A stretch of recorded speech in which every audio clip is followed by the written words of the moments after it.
In sports, WOAA Senior AA Men's Hockey. Next up, the Minto 81s. They are in Port Elgin to take on the Saugeen Shores Winterhawks on Friday night. It's a return trip to my old stomping grounds. It'll also be major deja vu to say the least. It'll be a chance for redemption, as it was only 2 short weeks ago that the Winterhawks handed the 81s a 5-2 loss back in Palmerston. This is also a huge game in the standings for the 81s as they look to gain ground in the AA playoff side.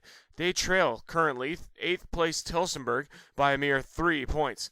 It's tight in the entire league. Any points at this point in the season are critical. Next up, PGHL Pollock Division, Mount Forest Patriots. Saturday night, they host the Walkerton Hawks. Both Jack Burgett and Riley Cribben continue their 2-point-a-game pace as they've been maintaining to this point in the season.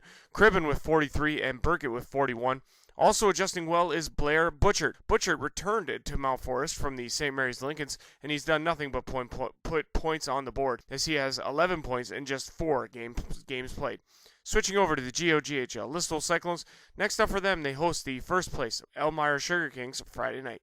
In the NHL, last night the Maple Leafs and Philadelphia Flyers were tied at 1 goal each and playing midway through the third period when the strangest thing happened. Some are calling it giving up, while most others just in absolute disbelief, as the Toronto Maple Leafs allowed 5 goals in the final 10 minutes, dropping the contest by a 6-1 score. Carter Hart of Philadelphia making 27 saves, while Freddie Anderson only stopped 23.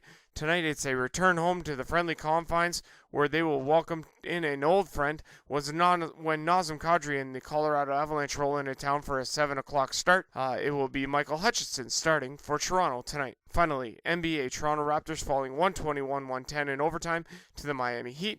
Raptors record falls to 15-5. They host James Harden and Russell Westbrook when the Houston Rockets arrive tomorrow night. That's all for sports. I'm Andrew Rogers for 88.7 The River.